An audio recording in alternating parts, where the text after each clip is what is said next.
الحمدللہ رب العالمین والصلاة والسلام علی سید المرسلین اما بعد فاعوذ باللہ من الشیطان الرجیم بسم اللہ الرحمن الرحیم ورفعنا لک ذکرک صدق اللہ مولانا العظیم ان اللہ وملائکتہ یصلون علی النبی یا ایہا الذین آمنوا صلوا علیہ وسلموا تسلیما اللہم صلی علی سیدنا و مولانا محمد مبارک وسلم وصلی علیہ الصلاۃ والسلام علیک یا رسول اللہ وعلی آلک و اصحابک یا حبیب اللہ۔ میرے آقا کے غلاموں، خوشخبری ہے کہ ایک بار پھر ہمیں حضور علیہ الصلاۃ والسلام کا میلاد شریف منانے کا موقع مل رہا ہے۔ میلاد کی آمد ہے۔ میرے آقا علیہ الصلاۃ والسلام کا جشن ولادت شریف آنے والا ہے، اور وہ مہینہ آنے والا ہے جس میں میرے آقا علیہ الصلاۃ والسلام اس دنیا میں جلوہ فرما ہوئے اور کفر کے اندھیرے چھپ گئے، اور میرے آقا علیہ الصلاۃ والسلام نے ان کی وجہ سے اس کائنات کو اللہ کریم نے روشنی بخشی۔ ان میرے آقا علیہ الصلاۃ والسلام کا میلاد مبارک کا یہ مہینہ ان قریب آنے والا ہے۔ اس میں ہم میلاد مصطفیٰ دھوم دھام سے منائیں، کیونکہ یہ میرے آقا کا مہینہ ہے۔ اللہ پاک قرآن کے اندر ارشاد فرماتا ہے کہ جب تمہیں میری کوئی نعمت ملے تو اس نعمت کا خوب چرچا کرو، تو بتائیں کائنات میں میرے آقا علیہ الصلاۃ والسلام سے بڑھ کر کون سی نعمت ہوگی؟ تو یہ حضور علیہ الصلاۃ والسلام کی ذات بھی اللہ کریم کی ایک نعمت ہے ہمارے لیے۔ جب یہ نعمت ہمیں ملی تب بھی ہمیں اس نعمت کا چرچا کرنا چاہیے، اپنے رب کریم کا شکریہ ادا کرنا چاہیے، اور اپنے رب کریم کی حمد ہمیں بیان کرنی چاہیے کہ اللہ کریم نے اپنا محبوب ہمیں عطا فرمایا۔ تو اللہ پاک ہمیں حضور علیہ الصلاۃ والسلام کا جو میلاد مصطفیٰ اس کو صحیح شرعی اصولوں کے مطابق منانے کی توفیق عطا فرمائے۔ میرے آقا علیہ الصلاۃ والسلام جب ولادت ہوئی تو ولادت سے متعلق ایک عجیب و غریب واقعہ ہے جو میں آپ کی نظر کرنا چاہتا ہوں، توجہ فرمائیے گا۔ حضرت سیدنا علامہ ابن حجر مکی شافعی رحمۃ اللہ تعالی علیہ نعمت الکبریٰ یہ کتاب ہے، اس کے صفحہ 52 پر ولادت مصطفیٰ پر ہونے والے ایک ایمان افروز اور عقلوں کو حیران کر دینے والا واقعہ لکھتے ہیں کہ ایک شخص جس کا نام عامر یمنی تھا، اس کی ایک بیٹی تھی جو کلنج یعنی بڑی آنت کا درد، جذام یعنی سفید داغ وغیرہ کے امراض میں مبتلا ہونے کے ساتھ ساتھ چلنے پھرنے سے معذور بھی تھی۔ عامر کے پاس ایک بت تھا، وہ اپنی بیٹی کو اس بت کے سامنے بٹھاتا اور بت سے کہتا، اگر تو شفا دے سکتا ہے تو میری بیٹی کو شفا دے۔ سالوں گزر گئے، وہ یوں ہی کہتا رہا، مگر بت تو بت تھا، پتھر کا بت دے بھی کیا سکتا تھا۔ توفیق و عنایت کی ہوا چلی۔ ایک دن عامر اپنی بیوی سے کہنے لگا کہ ہم کب تک اس گونگے بہرے پتھر کو یعنی بت کو پوجتے رہیں گے جو نہ بولتا ہے نہ سنتا ہے؟ میں نہیں سمجھتا کہ ہم صحیح دین پر ہیں۔ اس کی بیوی نے کہا، ٹھیک ہے، پھر ہمیں ساتھ لے کر ہدایت کی تلاش کے لیے نکلو، شاید کہ ہمیں حق کی طرف کوئی رہنمائی مل جائے۔ دونوں میاں بیوی اپنے مکان کی چھت پر بیٹھے یہی گفتگو کر رہے تھے کہ اچانک انہوں نے دیکھا کہ ایک نور ہے جو سارے آسمان میں پھیلا ہوا ہے، اور اس کی روشنی سے ساری دنیا چمک اٹھی ہے۔ اللہ پاک نے ان کی آنکھوں سے ظلمت یعنی اندھیرے کے پردے ہٹا دیے، تاکہ وہ خواب غفلت سے جاگ جائیں۔ کیا دیکھتے ہیں کہ فرشتے صف باندھے ایک مکان کو گھیرے میں لیے ہوئے ہیں، پہاڑ سجدہ کر رہے ہیں، زمین ٹھہری ہوئی ہے اور درخت جھکے ہوئے ہیں، اور ایک کہنے والا کہہ رہا ہے مبارک ہو سچے اور آخری نبی پیدا ہو گئے ہیں۔ اللہ اکبر۔ عامر نے اپنے بت کو دیکھا تو وہ بت اوندے منہ زمین پر ذلیل و خوار پڑا تھا۔ عامر کی بیوی کہنے لگی ذرا اس بت کو تو دیکھیے، کیسے سر نیچا کیے زمین پر پڑا ہے۔ اتنا سنتے ہی بت بول اٹھا خبردار خبردار، بڑی خبر ظاہر ہو گئی ہے، وہ پاک ذات پیدا ہو چکی ہے جو کائنات کو شرف و افتخار بخشے گی۔ آگاہ رہو، وہ آخری نبی صلی اللہ علیہ وآلہ وسلم جن کی آمد یعنی آنے کا ہر ایک کو انتظار تھا، جس سے شجر و حجر یعنی درخت اور پتھر باتیں کریں گے، وہ کہ جن کے اشارے سے چاند دو ٹکڑے ہوگا، وہ اور جو قبیلہ ربیہ وہ مضر کے سردار ہوں گے، ظاہر ہو چکے ہیں۔ یہ سن کر عامر نے بیوی سے کہا تو سن رہی ہے کہ یہ پتھر کیا کیا بول رہا ہے؟ بولی اس سے پوچھئے اس پیدا ہونے والے سعادت مند کا نام کیا ہے جن کے نور سے اللہ پاک نے سارے جہاں کو روشن فرما دیا ہے۔ عامر نے کہا اے غیب سے آنے والی آواز، اس پتھر نے صرف آج ہی بات کی ہے، یہ تو بتاؤ اس کا نام کیا ہے؟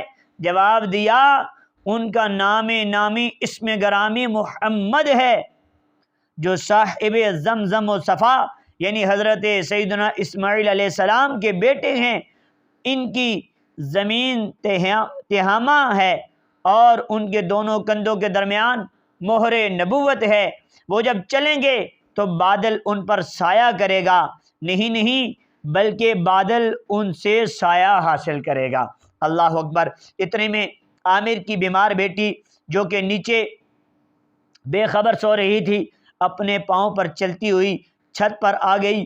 عامر نے حیران ہوتے ہوئے کہا اے میری بیٹی، تیری وہ تکلیف کہاں گئی جس میں تم مبتلا تھی اور جس نے تیرا جینا مشکل کر رکھا تھا؟ اب بیٹی نے جواب دیا ابا جان، میں دنیا جہان سے بے خبر سو رہی تھی کہ میں نے اپنے سامنے نور کی تجلی دیکھی۔ میرے سامنے ایک بزرگ تشریف لائے، میں نے پوچھا یہ نور کیسا ہے جو میں دیکھ رہی ہوں، اور یہ کون بزرگ ہیں جن کے مبارک دانتوں کے نور نے مجھ پر سایہ کیا ہوا ہے؟ جواب آیا یہ عدنان کے بیٹے کا نور ہے۔ حضرت عدنان رسول پاک صلی اللہ علیہ وسلم کے باپ دادوں میں سے ایک بزرگ ہیں جس سے کائنات پر نور ہو رہی ہے۔ ان کا نام نامی اسم گرامی احمد اور محمد ہے۔ فرمانبرداروں پر رحم اور خطاگاروں سے درگزر فرمائیں گے۔ میں نے پوچھا ان کا دین کیا ہے؟ جواب دیا وہ دین حنیف یعنی سچے دین پر ہیں۔ میں نے پوچھا وہ کس کی عبادت کرتے ہیں؟ جواب ملا اللہ وحدہ لا شریک کی، یعنی اس اللہ پاک کی جو ایک ہے اور اس کا کوئی شریک نہیں۔ میں نے پوچھا آپ کون ہیں؟ تو جواب ملا میں ان فرشتوں میں سے ایک فرشتہ ہوں جسے نور محمدی کے اٹھانے کا شرف بخشا گیا ہے۔ میں نے عرض کی کیا آپ میری اس تکلیف کو نہیں دیکھتے؟ فرشتے نے کہا ہاں، تم نبی احمد کے وسیلے سے دعا کرو، نبی احمد صلی اللہ علیہ وسلم کے وسیلے سے دعا کرو۔ اللہ پاک نے فرمایا ہے میں نے محبوب کی ذات میں اپنا راز و دلیل رکھی ہے، جو کوئی مجھ سے میرے محبوب کے وسیلے سے دعا کرے گا میں اس کی مشکل کو حل کر دوں گا، اور جنہوں نے میری نافرمانی کی میں ان کے بارے میں قیامت کے دن اپنے حبیب کو شفیع یعنی سفارش کرنے والا بناؤں گا۔ وہ بچی کہہ رہی ہے کہ یہ سنتے ہی میں نے اپنے دونوں ہاتھ پھیلا دیے اور سچے دل سے اللہ پاک سے دعا کی، اور پھر اپنے ہاتھوں کو چہرے اور جسم پر پھیرا۔ جب نیند سے اٹھی تو ایسی تھی جیسے اب آپ مجھے دیکھ رہے ہیں۔ اللہ اکبر۔ یہ سن کر عامر یمنی نے اپنی بیوی سے کہا بے شک ہم نے اس مبارک ہستی کی عجیب و غریب نشانیاں دیکھی ہیں، میں ان کی محبت اور دیدار کے شوق میں جنگلوں اور دشوار گزار وادیوں کو طے کروں گا۔ چنانچہ عامر یمنی اور اس کے تمام گھر والے نور والے آقا صلی اللہ علیہ وآلہ وسلم کی تلاش میں اٹھ کھڑے ہوئے اور مکہ مکرمہ کے سفر کا ارادہ کیا۔ سرزمین مکہ میں داخل ہو کر بی بی آمنہ رضی اللہ عنہا کے مکان عالی شان کا پتہ پوچھ کر دروازے پر دستک دی۔ بی بی آمنہ خاتون رضی اللہ تعالی عنہا نے آنے کا مقصد پوچھا تو انہوں نے عرض کی ہمیں اپنے لخت جگر نور نظر کا نور برسانے والا چہرہ دکھا دیجئے، جس نے اپنی چمک دمک سے ساری دنیا کو چمکا دیا ہے، جن کے طفیل اللہ کریم نے کائنات کو روشن فرما دیا ہے۔ حضرت بی بی آمنہ رضی اللہ عنہا نے فرمایا میں ابھی اپنا نور نظر یعنی اپنا پیارا پیارا بیٹا تمہیں نہیں دکھاؤں گی، کیونکہ مجھے یہودیوں کا ڈر ہے کہیں وہ ان کو نقصان نہ پہنچائیں، اور میں نہیں جانتی کہ تم کون لوگ ہو اور کہاں سے آئے ہو۔ عامر اور اس کے گھر والوں نے کہا ہم نے تو اسی آخری نبی کی محبت میں اپنے وطن اور اپنے دین یعنی اپنے باطل مذہب کو چھوڑا ہے کہ اس نور والی سرکار صلی اللہ علیہ وآلہ وسلم کے دیدار سے اپنی نگاہوں کو اپنی آنکھوں کو روشن کریں، جن کے دربار میں حاضر ہونے والا کبھی ناکام و نامراد نہیں لوٹے گا۔ یہ سن کر بی بی آمنہ رضی اللہ عنہا نے فرمایا اچھا اگر تمہارا میرے پیارے بیٹے کے دیدار کے بغیر گزارا نہیں تو جلدی نہ کرو، کچھ دیر ٹھہرو۔ یہ فرما کر آپ رضی اللہ عنہا اپنے مکان عرش نشان میں تشریف لے گئیں۔ تھوڑی ہی دیر میں ارشاد فرمایا آ جاؤ۔ اجازت ملتے ہی وہ اس مبارک کمرے میں داخل ہوئے جس میں دو جہاں کے تاجدار صلی اللہ علیہ وآلہ وسلم آرام فرما رہے تھے۔ وہاں انوار و تجلیات میں ایسے گم ہوئے کہ دنیا میں جو کچھ ہے اس سے بے خبر ہو گئے، بے ساختہ اللہ پاک کا ذکر کرنے لگے۔ جیسے ہی چہرہ انور سے یعنی میرے آقا علیہ الصلوۃ والسلام کے چہرے سے پردہ اٹھا تو دیدار کرتے ہی یکدم ان کی چیخیں نکل گئیں، اتنا روئے کہ ہچکیاں بند گئیں، قریب تھا کہ ان کی روح ان کے جسم سے نکل جاتی۔ آگے بڑھ کر رسول پاک صلی اللہ علیہ وآلہ وسلم کے ننھے ننھے مبارک ہاتھوں کو چوما۔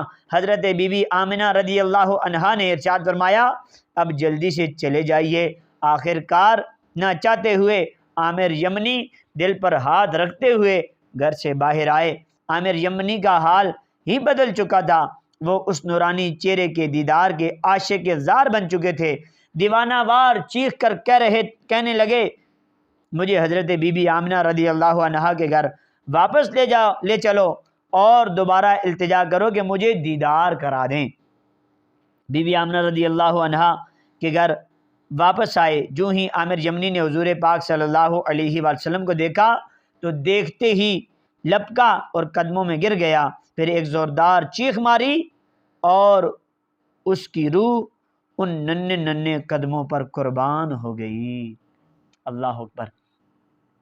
دیکھا آپ نے میرے آقا علیہ الصلوۃ والسلام کی ولادت کے موقع پر ایک کیسا واقعہ ہوا کہ عامر یمنی کیسے اسلام کی طرف لوٹا اور میرے آقا علیہ الصلوۃ والسلام کے ننھے ننھے قدموں میں اسے اللہ اکبر موت نصیب ہوئی۔ اور یہ میرے آقا علیہ الصلوۃ والسلام کا میلاد اور میلاد کا صدقہ دیکھیں کہ میرے آقا علیہ الصلوۃ والسلام کی ولادت کے ہوتے ہی ایک عامر یمنی اور اس کی بیوی اور اس کی بیٹی نے اسلام قبول کر لیا اور دین اسلام کی طرف آگے۔ واقعی میرے آقا علیہ الصلوۃ والسلام اس دنیا میں آئے تو یہ جو دنیا ہے یہ دنیا روشن ہوگی، یہ کائنات روشن ہوگی۔ اسی لیے تو شاعر کہتا ہے تو سی آئے تے کھڑ پئیاں بہار آیا رسول اللہ، تسی آئے تے کھڑ پئیاں بہار آیا رسول اللہ، دلاں دا چین نے پایا بے قرارا یا رسول اللہ، دلہدا چین پایا بے قرارا یا رسول اللہ۔ ارے تسی حاضر رو ناظر ہو، میرے ول بھی نگاہ کرنا، مصیبت بچ جدوں بھی میں پکارا یا رسول اللہ، مصیبت بچ جدوں بھی میں پکارا یا رسول اللہ، دلاں دا چین پایا بے قرارا یا رسول اللہ۔ اللہ اکبر۔ حضرت سیدنا امام ابراہیم بن احمد رحمۃ اللہ تعالی علیہ، جن کی وفات 703 ہجری ہے، فرماتے ہیں کہ اگر آپ صلی اللہ علیہ وآلہ وسلم کے میلاد کی رات ساری مخلوق سر کے بل کھڑی رہے اور رسول اللہ صلی اللہ علیہ وآلہ وسلم کا شکر ادا کرتی رہے، جو اللہ پاک کی طرف سے ایک بہت بڑی نعمت ہے، تو اس کے 10ویں حصے کا بھی شکر ادا نہیں کر سکتے۔ اللہ اکبر۔ سیدنا امام ابراہیم بن احمد رحمۃ اللہ تعالی علیہ فرمانے کہ حضور علیہ السلام کی ولادت کی رات،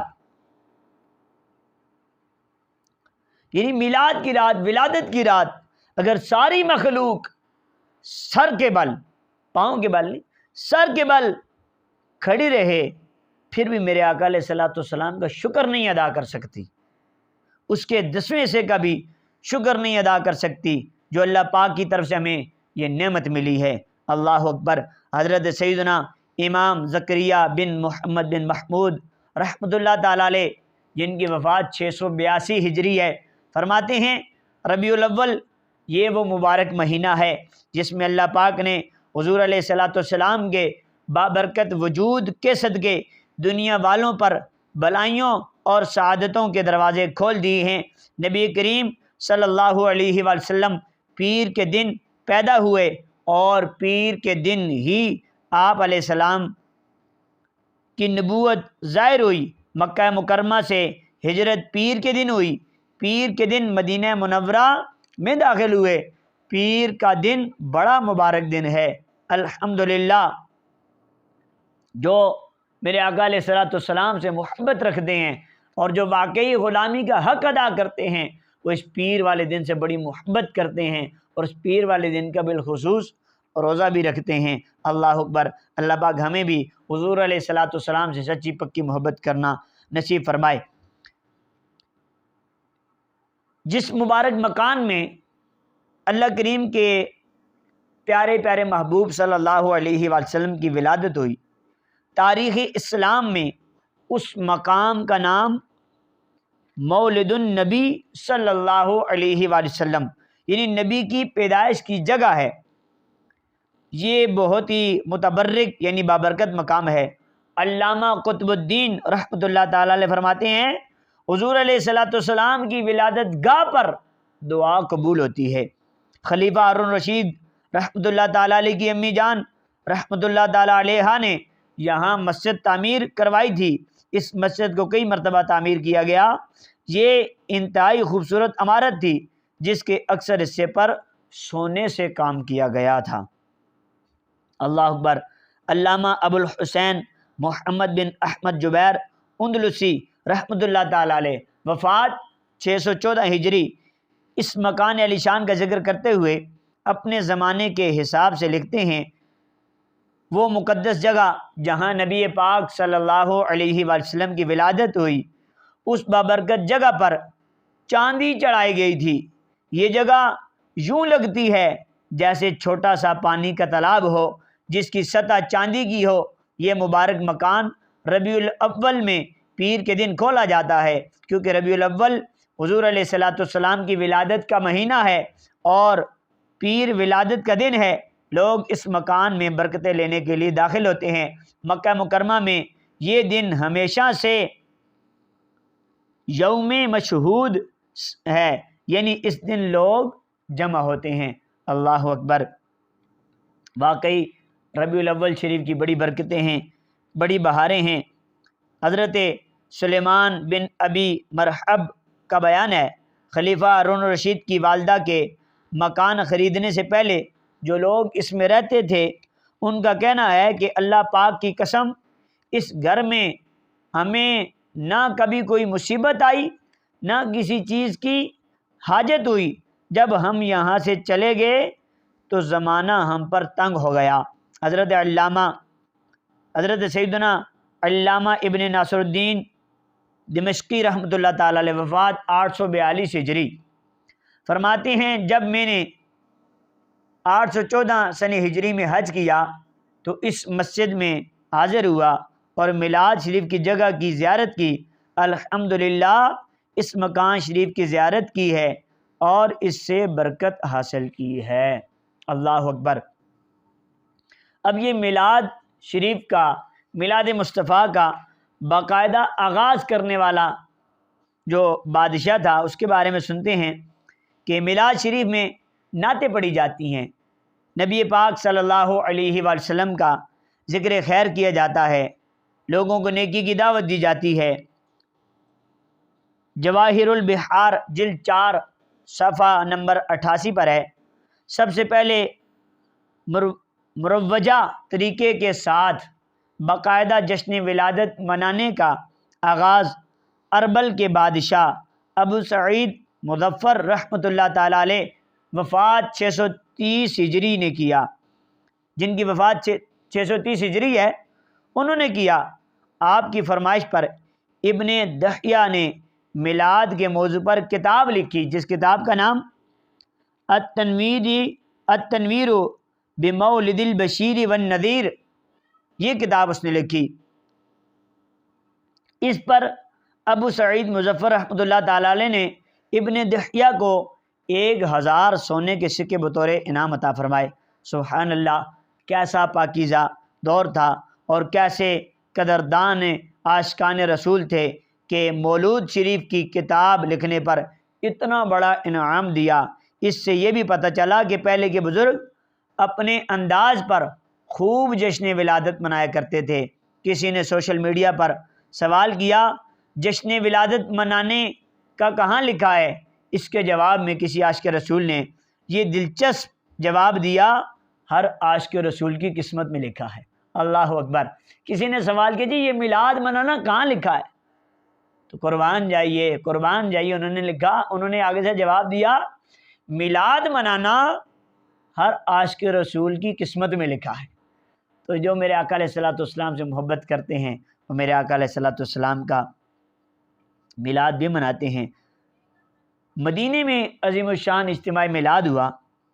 اب اس کے بارے میں سنیے، حضرت سیدنا شیخ علی بن موسیٰ مدینی مالکی رحمۃ اللہ تعالی علیہ، جن کی وفات 1320 ہجری ہے، فرماتے ہیں مسجد نبوی شریف میں ایک زمانے تک 12 ربیع الاول کے دن عظیم الشان اجتماع میلاد ہوتا تھا، جس میں بڑے بڑے امام بیان فرماتے۔ 12 ربیع الاول کی صبح کا سورج نکلتے ہی میلاد شریف کی محفل کا آغاز ہو جاتا اور میلاد پڑھنے کے لیے 4 ائمہ یعنی 4 امام مقرر ہوتے۔ محفل شریف حرم شریف کے صحن میں ہوتی۔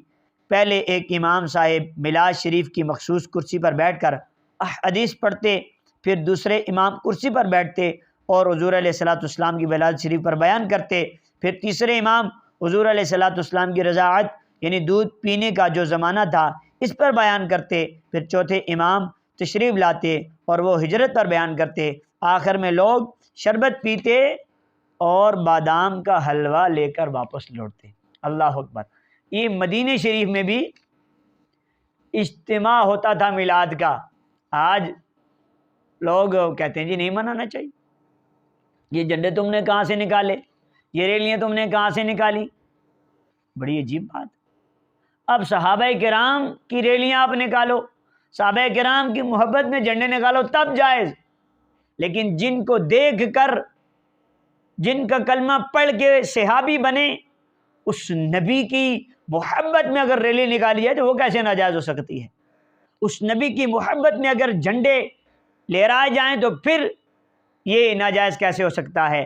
اس نبی کی شانیں، عظمتیں بیان کی جائیں تو یہ پھر کیسے ناجائز ہو سکتا ہے؟ یہ جو رب کا قرآن ہے یہ سارے کا سارا میرے نبی کی نعت بیان کر رہا ہے، میرے نبی کی تعریف بیان کر رہا ہے۔ اعلیٰ حضرت فرماتے ہیں نا کہ اے رضا خود صاحب قرآن ہے مداح حضور، ارے تجھ سے کب ممکن ہے پھر مدحت رسول اللہ کی؟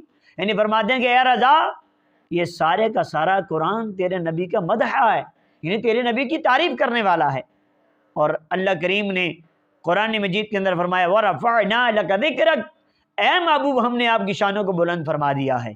اور آج کوئی کم کرے تو یہ اس کا اپنا فعل ہے بھائی، وہ اپنے نصیب کو روئے، وہ آج سب کچھ کرے، آج اتنا کچھ ظلم و بربریت، اللہ اور اس کے رسول کی نافرمانیاں، کیا کچھ ہوتا ہے نہیں بولتے، اربوں روپے خرچ ہو جاتے ہیں شادیوں پر، باقی معاملات میں کوئی نہیں بولتا، لیکن جب میرے آقا علیہ الصلوۃ والسلام کا میلاد آتا ہے تو ان کو تکلیف شروع ہو جاتی ہے۔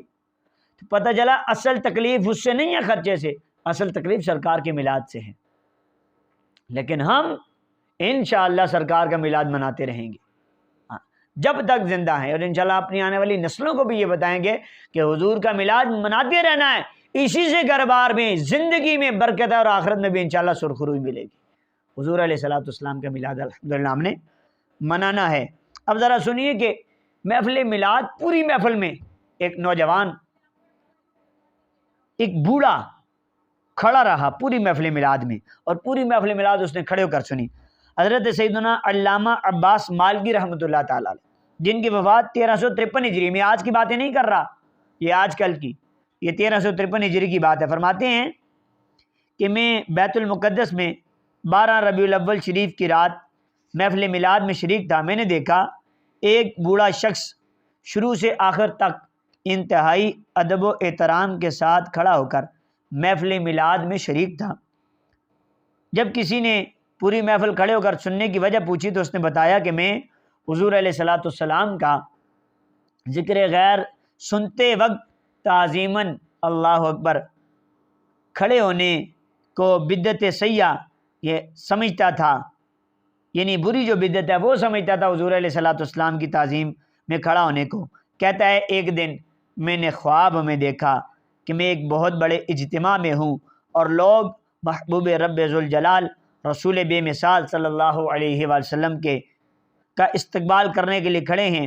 جب آمد مصطفیٰ ہوئی تو تمام لوگوں نے انتہائی ادب و احترام کے ساتھ حضور علیہ الصلوۃ والسلام کا استقبال کیا، مگر میں تعظیم کے لیے کھڑا نہیں ہوا۔ نبی کریم صلی اللہ علیہ وآلہ وسلم نے فرمایا تو اب کھڑا نہیں ہو سکے گا۔ جب آنکھ کھلی تو دیکھا کہ اب بھی بیٹھا ہوا ہوں۔ اسی پریشانی میں 1 سال گزر گیا مگر میں کھڑا نہ ہو سکا۔ بالآخر کہتا ہے بالآخر میں نے یہ منت مانگی کہ اگر اللہ پاک مجھے اس مرض سے شفا دے تو میں محفل میلاد شروع سے آخر تک کھڑے ہو کر سنا کروں گا۔ اس منت کی برکت سے اللہ کریم نے مجھے صحت عطا فرمائی، تو اب میرا یہ معمول بن گیا ہے کہ اپنی منت کو پورا کرتے ہوئے حضور علیہ الصلوۃ والسلام کی تعظیم میں پوری محفل کھڑے ہو کر سنتا ہوں۔ عاشقوں کے اپنے اپنے رنگ ہوتے ہیں، اللہ اکبر۔ میرے آقا کے غلاموں، جشن ولادت کی خوشی میں غریبوں کو تلاش کریں، اور بلکہ اپنے پڑوسیوں اور خاندان میں بھی غریب لوگوں ان کی بھی مدد کریں جو بیچارے بے روزگار ہیں۔ آپ انہیں چھوٹا موٹا کاروبار لگوا کر پاؤں پر کھڑا کر دیں، وہ آپ کو زندگی بھر دعائیں دیں گے۔ اور حضور علیہ الصلوۃ والسلام کے اصال ثواب کے لیے اس طرح کے کام بھی کیے جا سکتے ہیں۔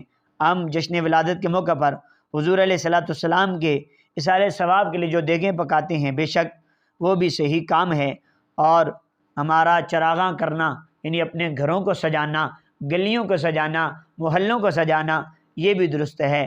جشن ولادت کی خوشی میں آپ کسی سید صاحب کی مشکل کو حل کر دیں، یا کوئی سید صاحب بیمار ہو تو ان کا پورا علاج اپنے اوپر لے لیں اور یہ نیت کر لیں کہ میں ان کا علاج کرواؤں گا، چاہے میرے لاکھوں روپے خرچ ہو جائیں۔ یا کسی سید کی جوان بیٹی ہے تو آپ شادی کا خرچ دے دیں تاکہ اس بیچاری کا مسئلہ حل ہو جائے۔ خیال رہے کہ اگر کسی دکھیارے بندے کی مدد کرنی ہو تو ڈنکے کی چوٹ پر علل اعلان دکھانے اور سنانے کے لیے نہیں، بلکہ چپکے سے اس طرح کرنی ہے کہ ایک ہاتھ سے دیں اور دوسرے کو پتہ بھی نہ چلے۔ اگر آپ کسی غریب کی مدد کر کے اس کو سنائیں گے، احسان جتائیں گے، تب تو ظاہر ہے اس کو تکلیف پہنچے گی اور آپ کا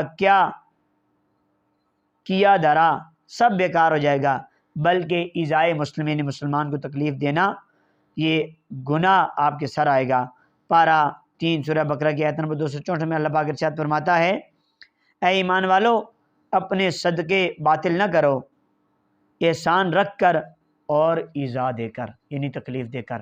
میرے آقا کے غلاموں، حضور علیہ الصلوۃ والسلام کی جشن ولادت کا مہینہ 12 ربیع الاول شریف آنے والا ہے، تو میں پہلے ہی آپ کو مبارکباد پیش کرتا ہوں حضور علیہ الصلوۃ والسلام کی میلاد کی۔